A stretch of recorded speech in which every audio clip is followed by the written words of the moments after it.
Social Justice Goblin here, trying to make my daily wrestling content that I keep saying I'm going to make, even in this coronavirus friendly world. Oh Lord. Yeah, my daughter, this is part of my bad news. My daughter lives in London. She'll be 18 at the end of April. There's no way I'm going to make her 18th birthday. No, not going to happen. Travel's banned. So, and she's not even going to be able to celebrate her 18th birthday because of this coronavirus. And worse, it's affecting her college admissions. Her exams, she has to take exams at the end of school, and that got affected. And trust me, everything we do was for this kid's education. We spent a fortune on this child's education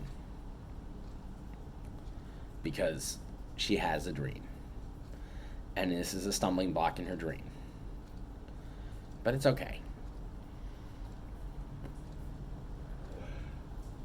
So, but yeah, she's in a hot zone in London. Evidently, from what she said, and this is pure hearsay, this isn't on official record, but evidently her school, half the school got sick from something. And they've come in contact with someone that tested positive with the coronavirus. So, yeah. This stuff hit home for real for me. Because that's my kid we're talking about.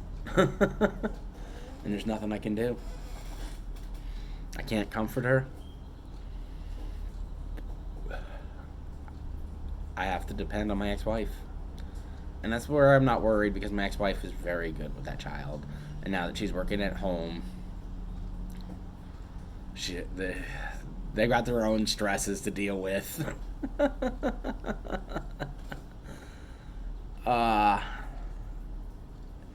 So, I mean, they have their own stresses to deal with.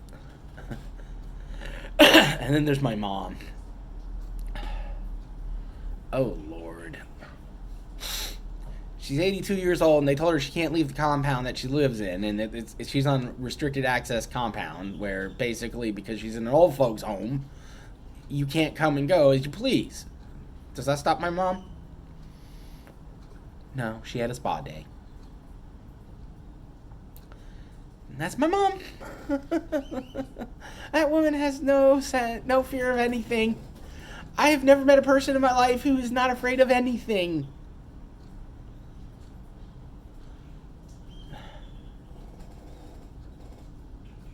So she's like, I need to live. Even in Austin, I found out that the corner stores are not being looted, so it's like, oh, I can get toilet paper. I don't need toilet paper. I've got enough toilet paper to last me. I always have a 32 pack on hand. You know, girls have got to value their toilet paper. But yeah, that's my coronavirus update for me. This is kind of nice to be able to journal and log it on my little vlog. I'm going to try to do daily content. But, you know, talking about wrestling daily, last time I did daily content, I talked about things I should not talk about. And being in the wrestling business, I particularly should not talk about these things.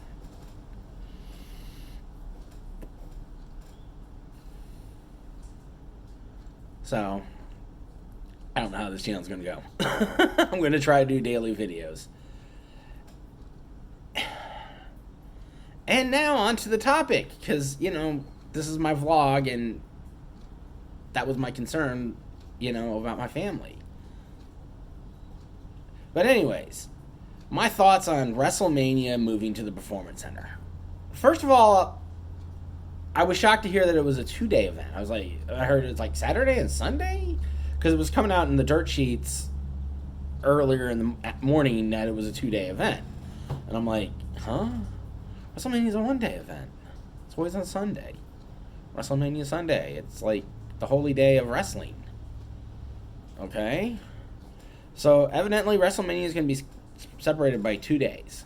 That's cool. Gives me 2 days of enjoyment instead of 1 day of enjoyment. And there's rumors that it's going to be pre-taped. Okay. That's fine.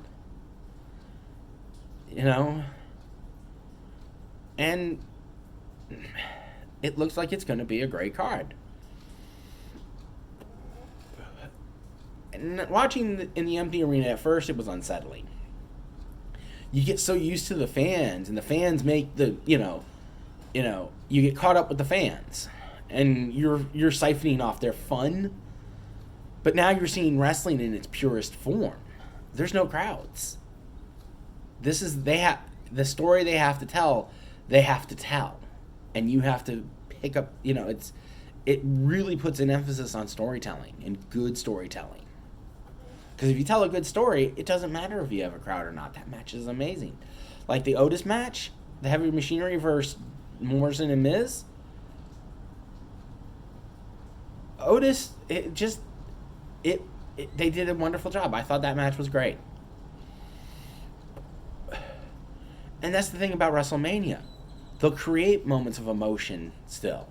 Because now they're going to emphasize the story of a match more and more and more and more and more. Well, that's an incorrect statement to say, and I should correct myself. But it just seems like the stories are getting even better without the crowds. Because you're not getting, that's where I'm going with this. You're not getting caught up with the crowd. Now you're focusing your attention on the story that's being told in the ring. And it's giving deeper respect for that wrestling. It's kind of like watching wrestling in class. I mean, I watch wrestling all the time live in class. It's just part of being in a wrestling school. Wrestling happens. How do you learn to wrestle? You wrestle.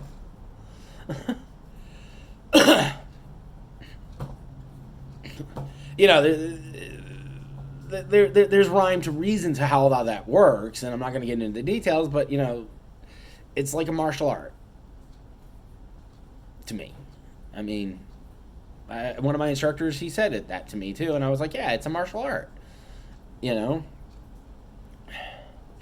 requires a certain level of discipline, and while you wouldn't do those in a, you know what I'm trying to say. But like Otis losing it like he did, it invoked an emotion in me.